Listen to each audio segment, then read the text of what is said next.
Good day to you. My name is Kyle Davian. Welcome to another edition of Typical Males. Today's ditty is called Drowning Sorrows. Well, there's something to be said for childhood memories, back when we guys were young, carefree, and not overly concerned with tomorrow, just the now. I am one of many children, and there was a time when we all slept in one small, cramped tool shed. Total truth. So you can imagine my elation many years later when I got my own room. Well, not exactly my own entire room, but it was just us boys. The boys and the girls and I had separate quarters. It sounded good in theory, but as theories go, turned out too good to be true. My youngest brother at the time was overweight and wore zip-up turtlenecks that made him look like he resembled a human sausage.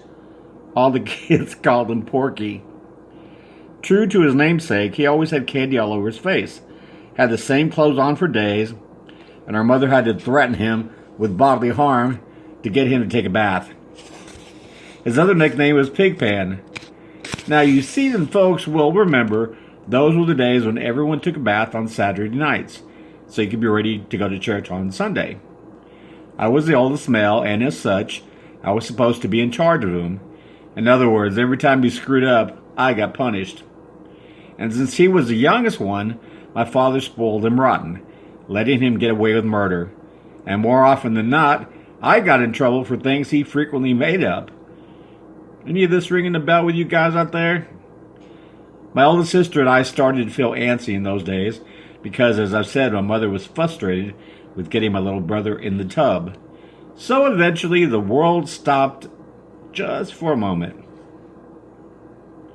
Quote, I am sick of making you take a bath. Now I don't say nothing.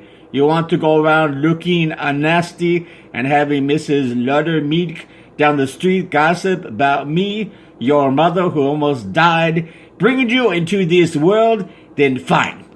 You take your own bath now when you want to. Unquote. My sister and I held our breaths because the gates of hell were bound to bust open at any minute. But instead, my brother merely, quietly, and evenly replied, all right.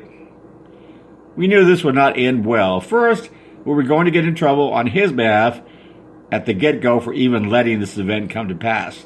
Then we would get it again when the ordeal surely ended in disaster. Week 1 went by, then 2, then 3. Now remember that I slept on the top bunk over him. I would wake up with my eyes burning, no lie. Wherever you walked in the house, he was there in more ways than just in spirit. My sister, who was a tough tomboy, even started to weaken under the circumstances. Her and I banded together and went to our father, who was the main disciplinarian, to beg for his permission to end this.